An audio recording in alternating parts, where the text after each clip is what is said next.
A guerra é um negócio como outro qualquer. Bom, então hoje assim, eu criei algumas frases e eu vou analisá-las, essas frases. Eu vou analisar essas frases com base nas informações aí, dentro de uma perspectiva crítica. Fazer então um comentário sobre essas frases, mantendo aí uma análise, vamos dizer, objetiva, concisa. E veja, então a guerra é um negócio como outro qualquer. Sim, porque a guerra sempre fez parte da história da humanidade, ela sempre esteve presente na nossa vida. A nossa vida, até mesmo a vida cotidiana, não deixa de ter um aspecto guerreiro, né? Mas veja só a força do imperialismo, de manter guerras hoje em vários locais ao mesmo tempo, né? Veja, a gente tem que falar necessariamente que o mundo ainda é um superimperialismo norte-americano, estadunidense, né? Ele ainda é quem detém aí a hegemonia e é ele que mantém essas guerras. Ele vem fazendo guerras incessantemente. Primeiro ele venceu a primeira, endividou lá a Alemanha, já estava imprimindo dólar. Aí veio a Segunda Guerra Mundial. Aí veio o padrão ouro, endividou a Europa, dominou o ouro do mundo. Os Estados Unidos tinha 80% do ouro do mundo inteiro. Daí ele começa a emitir o seu dólar e cria lá o Banco Mundial, o FMI, a Organização Mundial do Comércio, um pouco depois, né?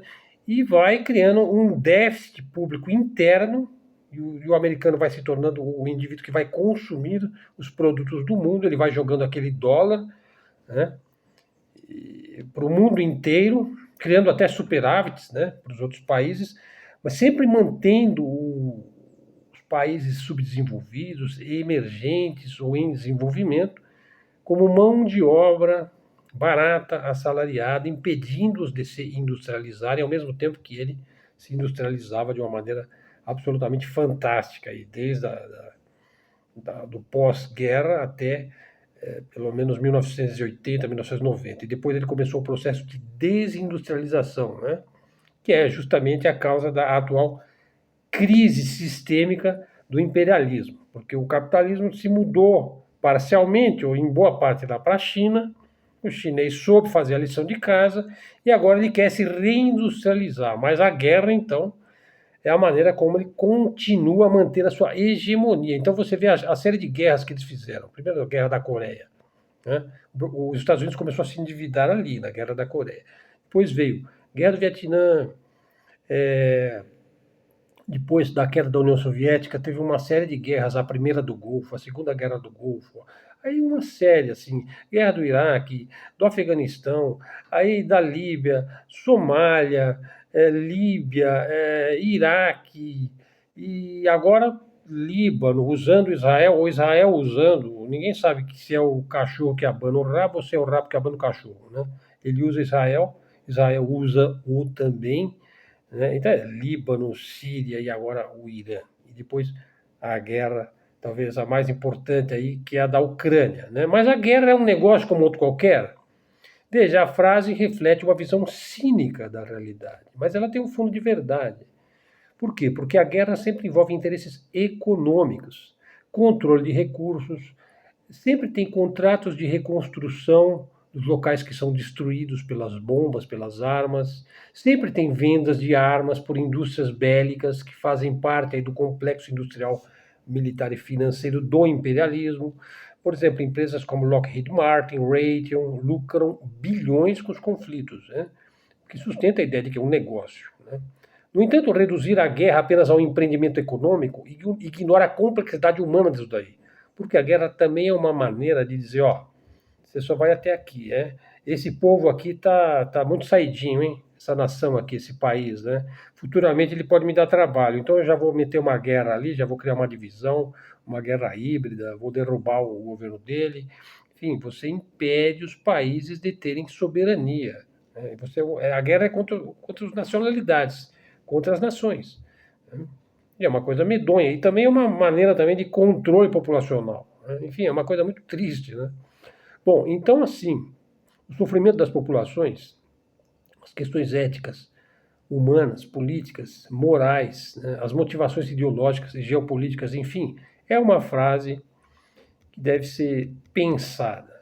Bom, vamos à segunda frase hoje, né? A segunda frase que é um dia de frases, né? Olha, quem governa os Estados Unidos e boa parte do mundo são as gestoras de passivos e ativos, a BlackRock, a Vanguard e a State Street.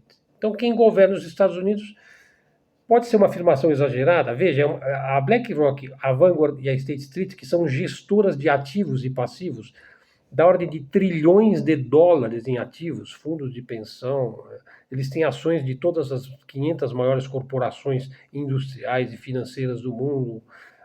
Quer dizer, então eles influenciam as grandes corporações globais, influenciando as decisões econômicas e também as decisões políticas. Por que agora quem governa o Brasil é a classe alta, é a elite, né, que ela governa para os seus próprios interesses, por causa da influência dessas grandes gestoras. Então vocês vão privatizar aí todas as suas estatais aí, né, vamos acabar com as políticas públicas, com as políticas sociais, vamos manter o povo assim comendo na nossa mão, assim. Veja, nos Estados Unidos, essas gestoras aí, BlackRock, Vanguard, elas têm ações, né? O que lhes dá um peso enorme em setores, por exemplo, tecnologia, em energia, né? Mas, por exemplo, pode-se dizer que é um exagero dizer que eles governam o mundo. Bom, e o Estado, como é que fica? Bom, mas o Estado está na mão de quem? O Estado. Quem é que controla o Estado? Bom, tem os lobbies, né? Mas então eles também controlam esses lobbies. Bom, mas o capital financeiro hoje tem um impacto enorme na chamada governança global, né? Outro ponto aqui, outra frase, os Estados Unidos ainda crê poder humilhar e submeter os povos do mundo, mas da mesma forma que a Europa já começa a aceitar, terá de engolir o seu orgulho hegemonista e aceitar, ainda que parcialmente, o crescimento da multipolaridade. Deu para entender? Quer dizer, os Estados Unidos ele ainda pode humilhar os povos do mundo. Pode humilhar. Por exemplo, humilhou o Irã recentemente, né? Israel humilhou o Líbano, humilhou a Síria. O que ela faz em Gaza é absolutamente medonho, né? Quer dizer, o imperialismo está lá cometendo um genocídio contra um povo, na cara de todo mundo. Você quer coisa mais humilhante do que isso daí? Ou criar uma guerra civil na porta da Rússia, né? Quer dizer, é humilhante para o povo russo, para a Federação Russa, né? Mas, assim, de certa forma, há um crescimento da multipolaridade. Quer dizer, é cada vez mais difícil, ele vai ter que sustentar várias guerras ao mesmo tempo, né? Porque os Estados Unidos já não conseguem ter um predomínio econômico como ele tinha. Certamente ele deve ter 50% a 60% ainda da riqueza do mundo, mas ele mantém a sua hegemonia hoje, sobretudo através de guerra e de ameaça. Mas essa frase aí, que ele vai ter que engolir o seu orgulho hegemonista e aceitar, ainda que parcialmente, o crescimento da multipolaridade, veja, a frase captura aí o declínio relativo, vamos dizer, da hegemonia unipolar dos Estados Unidos e o avanço de um mundo multipolar com potências como China, Rússia, Índia ganhando protagonismo. Mas assim, o poder do imperialismo é avassalador, né? Você vê, ninguém ousa. Veja a dificuldade que a Rússia tem lá na Ucrânia, né? Talvez a vontade dela era arrebentar tudo aquilo lá de uma vez e acabar com aquilo lá, né? Mas ela tem que, aos poucos, né? Ela tem que dar um passo de cada vez. O imperialismo não, ele já entra arregaçando, né? Só que menos. Você vê, se você assistiu televisão lá na época da Guerra do Golfo, época que foi da guerra do Irã contra o Iraque, depois teve a segunda do Iraque, por exemplo, do Saddam Hussein, eles passavam na televisão, assim, destruindo cidades inteiras. Uma coisa avassaladora, né? A gente assistia pela televisão isso daí. Quer dizer, e a gente achava legal, né? O poder do império, porque a gente vivia naquela ilusão, todo mundo era chapéu de alumínio naquela época. Hoje em dia não, as pessoas estão ganhando consciência, né? Bom, e a Europa? A Europa mostra sinais que ela está se adaptando aí, está tentando ficar entre o imperialismo e o crescimento da Ásia. Ela está tentando buscar alguma autonomia estratégica, né? Por exemplo, fazer acordo comercial com a Ásia, e agora ela tem que cuidar de sua própria defesa, de sua própria segurança, que os Estados Unidos está tirando um pouco o time, lá da questão da OTAN e tal, né? Bom, então os Estados Unidos, ainda que eles mantenham uma supremacia militar e econômica, eles enfrentam desafios para impor sua vontade. Esses desafios vão se tornando maiores, o império vai ficando mais acuado e mais agressivo, né? Então, por exemplo, ele cria sanções, né, promove guerras. Então, mas a multipolaridade é uma tendência. Mas a transição para a multipolaridade vai ser muito gradual e muito conflituosa, né? Mais uma frase aí, ó. Israel acha que venceu. Eu vi vários vídeos aí bradando, já ganhei, já venci, acabamos com o Irã. Eu vi vários aí, inclusive no Twitter, no X, né? Ele acha que venceu, pois ele destruiu o Líbano e a Síria, né? Só que não, né? Só que não. Ele vai ter que conviver com o Irã, né? Porque o Irã ele vai corrigir suas falhas. Quais são as falhas principais do Irã? O setor aéreo, né? Ele precisa ter sua arma atômica, que é um poder de persuasão formidável, sem interferência aí da agência que monitora a energia atômica, a IEA, né? Veja, é uma afirmação especulativa e controversa. Veja, Israel mantém uma superioridade militar regional até um certo ponto. Veja, ele fez ataques recentes no Líbano, na Síria, né, na Cisjordânia, sobretudo em Gaza. Ele destruiu Gaza completamente, enfim, isso aí. Mas a ideia de destruição total é um pouco exagerada, né? Já que os países continuam ainda devastados, mas continuam existindo, né? Embora devastados e tendo seus governos lá manipulados, né? Principalmente na Síria, né? O Irã, por sua vez, veja, ele investe em capacidades militares, né? Incluindo aí drones e mísseis. Veja, pode ser que o Irã não crie agora suas armas nucleares, né? Mas ele vai querer fazer isso sem essa supervisão aí da ONU, né? Bom, a dinâmica regional ali é muito complexa. Israel vai enfrentar desafios de longo prazo, né? Mas a narrativa de que é uma vitória de Israel é uma bobagem, né? Ou mesmo de que o Irã vai se tornar nuclear do dia para a noite. Enfim, todas essas análises simplistas acabam fazendo água, né? Bom, vamos lá, mas a quinta frase, olha, a China não vai precisar do Estreito de Hormuz se o Irã fechá-lo. Haverá outras rotas para o ouro negro. Veja, eu já falei um pouco sobre essas rotas, né, em outros vídeos. Aliás, eu quero fazer um vídeo só sobre essas novas rotas que tornariam dispensável o Estreito de Hormuz. A China é altamente dependente do petróleo do Oriente Médio e o Estreito de Hormuz, que fica lá no Irã, é uma rota crítica por onde passa 20% do comércio global de petróleo. Um fechamento do Estreito de Hormuz pelo Irã, né, que o Congresso lá do Irã aprovou o fechamento do Estreito de Hormuz, você vê que logo em seguida teve o cessar-fogo, né? Teve o cessar-fogo, assim, porque parece que o Trump ligou lá para o Xi Jinping, pedindo para ele acalmar lá o Khamenei, para ele não fechar o Estreito de Hormuz, porque os Estados Unidos está vivendo uma certa crise, inclusive econômica, né?